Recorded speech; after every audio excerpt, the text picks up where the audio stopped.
Hello दोस्तों, स्वागत है हमारे चैनल संध्या साइंस क्लासेस पर। कैसे हैं आप लोग? मैं उम्मीद करती हूँ आप सभी मस्त और स्वस्थ होंगे और अपने पढ़ाई पर ध्यान दे रहे होंगे। तो आज की इस वीडियो में हम 12th बोर्ड एग्ज़ाम 2024 से हिंदी चैप्टर 5वां रोज पढ़ेंगे, जिसके लेखक हैं सच्चिदानंद हीरानंद बच्चन अज्ञे। इसका सब्जेक्टिव क्वेश्चन आंसर पढ़ें 2024 एग्ज़ाम के लिए पढ़ेंगे तो संध्या साइंस क्लासेस से। तो आइए पहला नंबर क्वेश्चन पढ़ते हैं।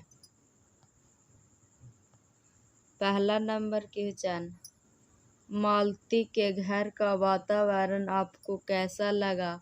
अपने शब्दों में लिखिए।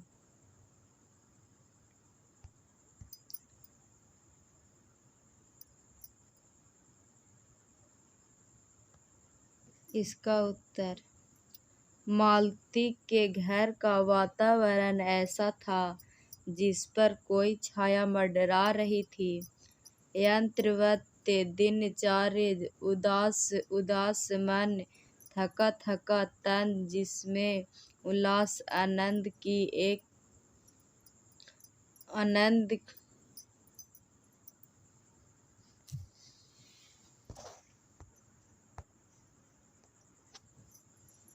आनंद की एक किरण भी नहीं। इतना प्रिय अतिथि आया, फिर भी मालती का मन खिला नहीं, बुझा बुझा ही रहा।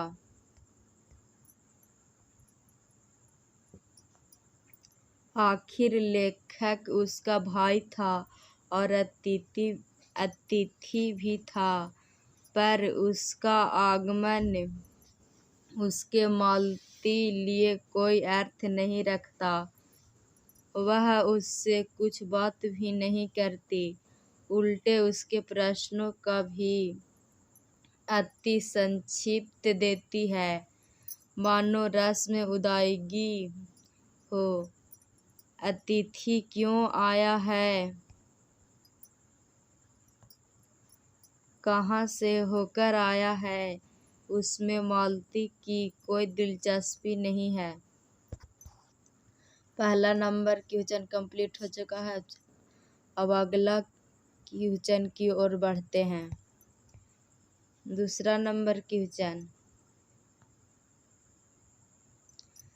दोपहर में उस सूने आंगन में पैर रखते ही मुझे ऐसा जान पड़ा मानो उस पर किसी सांप की छाया मंडरा रही हो। यह कैसी सांप की छाया है? इसका उत्तर, लेखक अपने दूर के रिश्तेदार की बहन के यहाँ आया था। यह वही बहन थी जिसके साथ उसका बचपन बीता था। वह लेखक की सखी अधिक थी, साथ खेलना, झगड़ना, साथ पढ़ना, वो चंचलता थी। पर आज मात्र औपचारिक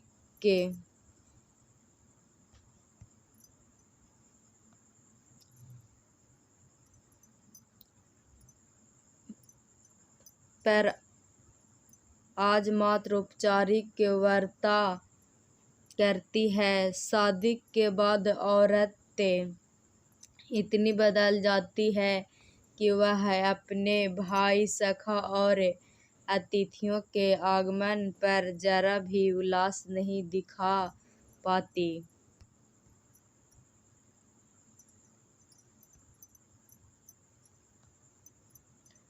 उसका वार्तालाप भी कुछ खास नहीं है, मात्र प्रश्न के उत्तर देती है। यह भी नहीं पूछती कि कैसे हो, क्यों आए हो, कहाँ से आए हो आदि।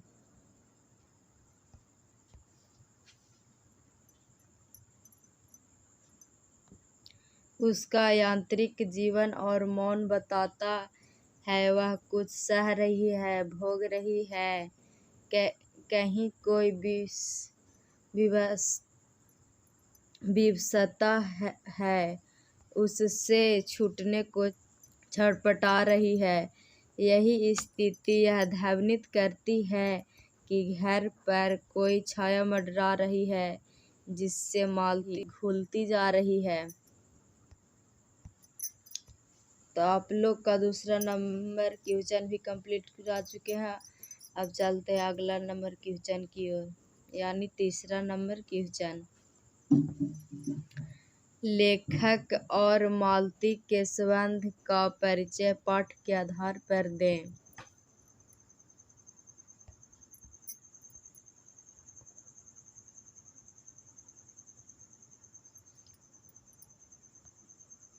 इसका उत्तर, लेखक मालती का दूर का भाई है, पर बचपन में इसका संबंध सख्य का था।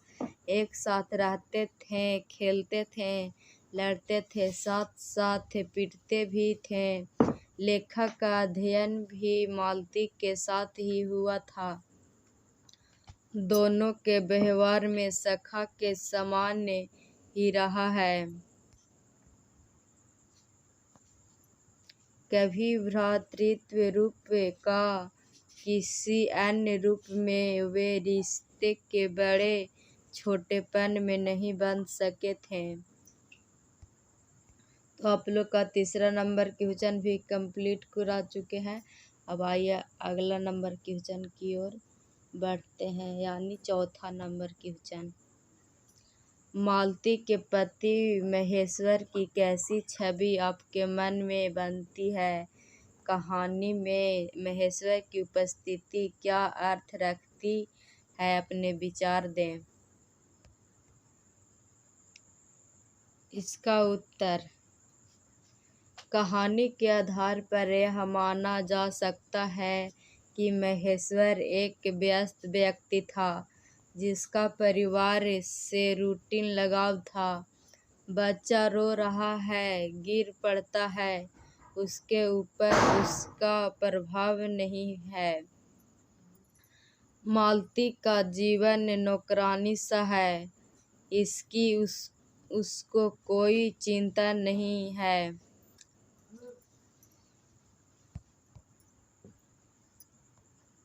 घर आना, खाना खाकर सो जाना, सुबह तैयार होकर डिस्पेंसरी चले जाना, एक रूटीन, वह भी रूखी ऊब पैदा करने वाली रूटीन यही थी। उसकी जिंदगी यह यांत्रिक के जीवन पहाड़ के छोटे कस्बे में भी पसरा हुआ है। लोग कहते हैं महानगरों की जिंदगी यांत्रिक के रह गई है। यह यांत्रिकता दोनों के ऊपर पसरी है और उन्हें चबाए जा रही है।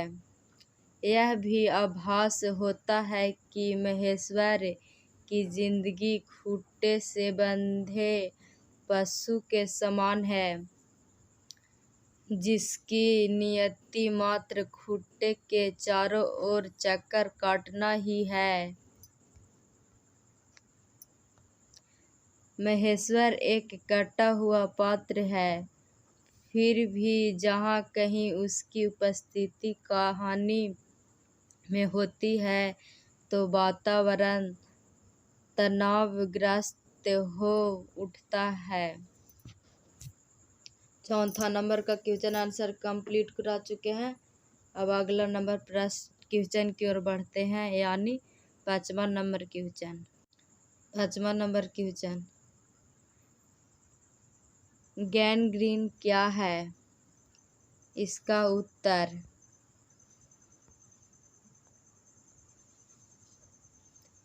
गैंग्रीन एक खतरनाक रोग है।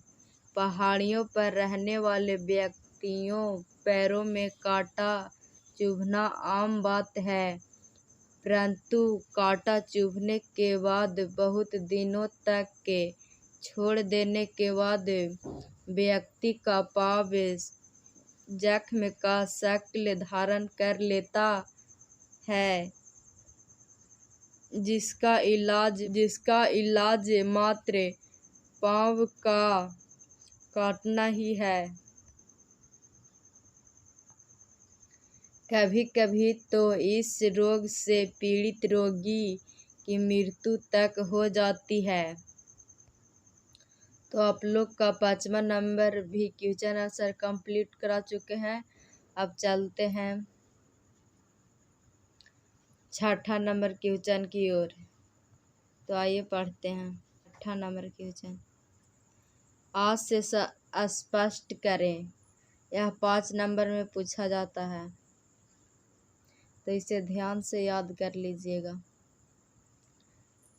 मुझे ऐसा लग रहा था कि इस घर पर जो छाया घिरी हुई है वह अज्ञात रहकर भी मानो मुझे भी बस में कर रही है। मैं भी वैसी ही नीरस से निर्जीव सा हो रहा हूँ जैसे यह घर, जैसे मालती। इसका उत्तर। ये पंक्तियाँ अज्ञे द्वारा रचित कहानी रोज से उद्धृत है।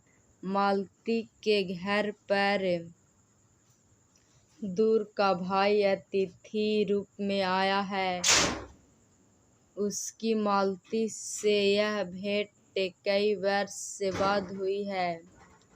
अतिथि को यह लगता है कि उससे पहले उस घर पर कोई काली छाया मंडरा रही है। वह यह भी अनुभव करता है कि इस घर पर जो छाया घिरी है वह है तो अज्ञात, पर वह अतिथि को भी जकड़ती चली जा रही है। वह भी उसकी जकड़ में आकर बड़ा नीरस और निर्जीव सा हो रहा है,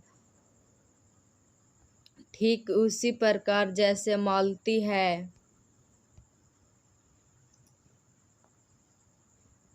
जैसा यह घर है, अतः यह आभास होता है कि लेखक भी नीरस और निर्जीव सा हो रहा है। घर में जड़ता, निरसता, ऊब इतनी प्रबल थी कि उसकी छाया अतिथि पर भी पड़े बिना नहीं रह सकी थी।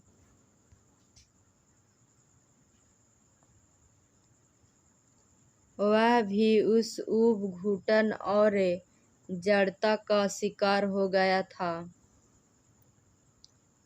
तो आप लोग का 6ठा नंबर क्वेश्चन आंसर भी कंप्लीट करा चुके हैं। अब अगला क्वेश्चन की ओर बढ़ते हैं, यानी 7वां नंबर क्वेश्चन। आज से स्पष्ट करें। यह भी 5 नंबर में पूछा जाता है। 3 बज गए, 4 बज गए, 11 बज गए। कहानी में घंटे के इन खड़कों के साथ साथ मालती की उपस्थिति है। घंटा बजने का मालती से क्या संबंध है? इसका उत्तर।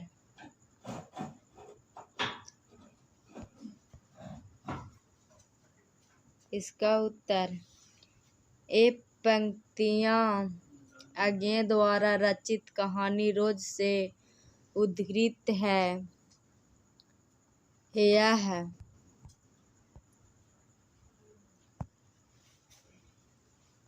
यह संकेत स्पष्ट करता है कि मालती हर समय घंटा गिनती रहती थी, क्योंकि समय काटे नहीं कटता, साथ ही उसके आगे की योजना पर भी काम करना होता है।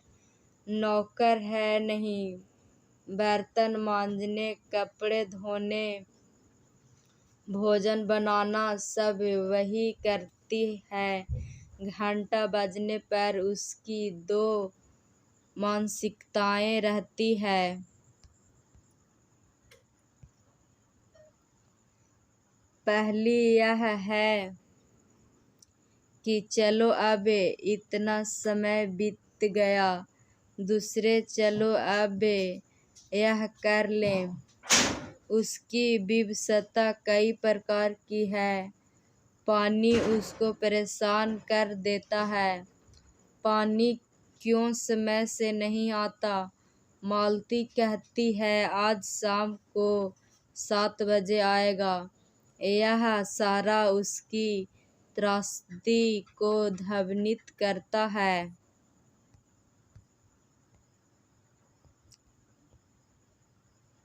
यह चैप्टर समाप्त होता है।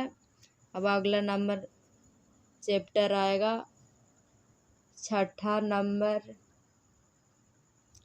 तो आज तक बस इतना ही। तब तक के लिए धन्यवाद। मिलते हैं अगले वीडियो में। अगर मेरा वीडियो पसंद आया हो तो इसे लाइक और इस चैनल पर नए होंगे तो सब्सक्राइब और अपने दोस्तों को जुड़ने के लिए बोलें।